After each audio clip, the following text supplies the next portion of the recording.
takes me back, I tell you, to my childhood. The new adventures of Superman, Lois, and Clark, they're here as if by magic. I am so inspired. I watched you two, and you are you're going to hear this all the time, and you have. You are the best-looking couple I've seen in a long time. Finally, a handsome Clark Kent and the most beautiful Lois Lane you could imagine. Good morning, you two. Oh, thank you. Good morning. Thank you. Boy, Now, what a way to wake up. That's a great way to go, yeah. If you two are dating, I have one line of questions. If you aren't, then we're going to talk about the show. Which will it be?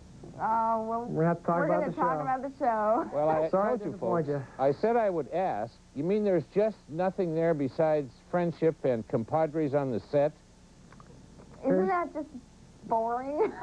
I know. It makes for a horrible story, but that's truly the case. That's the truth. Okay, let's start with some backgrounds. And if you don't know, and if you haven't been reading their press, and there's a lot of it, and deservedly so, Dean goes back to, you were a California kid, were you not? Yeah, I grew up since I was 3 years old in Los Angeles. Moved to Malibu when I was 5, and I grew up in Malibu until I was 18 years old. And I went to college back east. And, you know, this is my whole life has been spent out here, and I'm happy to be back, actually. Did you, of current news, did you have any friends that lost their homes in the fire down there? Actually, it came ridiculously close to my parents' house. Really? I actually was watching my father. I couldn't get through because I was at work, which was driving me crazy. And I watched him on the news on top of his roof, spraying down the embers that were, the burning embers that were landing on the roof. And the house is fine. I saw some friends of mine who I haven't seen for a long time on the news talking about their houses, their homes, but I didn't see anybody who actually lost it. So, so far, I don't know anybody who's lost their house. But didn't you run with the likes of Penn and Estevez and that group? Yeah, those are the kids that I grew up with. We all lived in the Point Dume area of Malibu, which is like a small, it's actually a pretty large community of a lot of different homes and stuff, and that's where we all grew up. Now, this young man, in case you didn't know it, went on to Princeton to graduate, was a major football player there, was going to be a Buffalo Bill, as I've read, but an injury took you out of that, and did you go into acting after that? Well, yeah, I went, from there I came back here to Los Angeles and started pursuing an acting career and writing career and a career in the film business.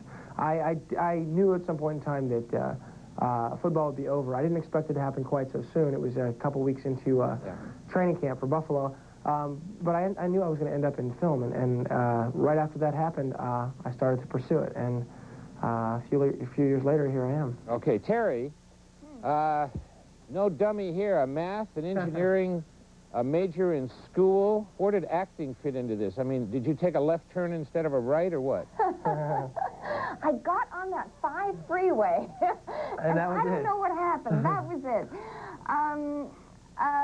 Actually, I consider myself a type of person who's always looking for the next thing to learn and challenge and conquer. And one summer, I took the summer training program at ACT, and sort of gave me the acting bug, but not enough to get me out of school or anything. And then I auditioned for this nationwide search for this television role, which I have no idea why I ended up getting, but I did. And it was an opportunity. I was 19. It was an opportunity that I thought, well, I'm just going to go do this, and then I'll go back and finish school in a year.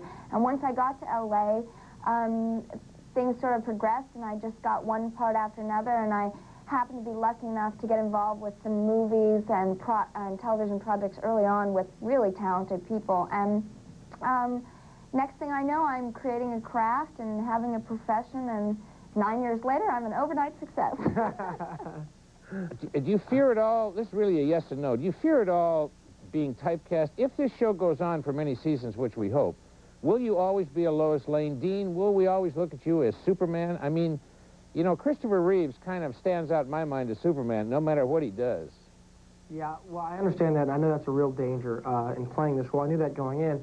But what appealed to me about this role, it makes it so different, it makes it so I don't believe that I'll be typecast, is that the Clark Kent character is a real character. He's a real person who's not a caricature. A Superman character, he's very human. It's all very human, so I don't feel like, you know, this is it, I am Superman forever, right, and that's all I'll ever be. I really think that there's a wide range of things that I'll be able to do as an actor.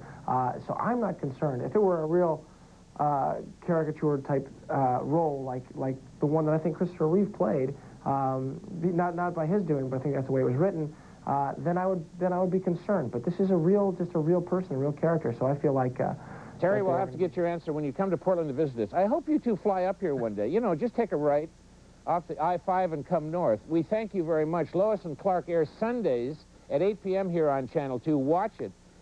These two are great, and it's a super show. We'll take a break. We'll be right back. Thank you, Dean and Terry.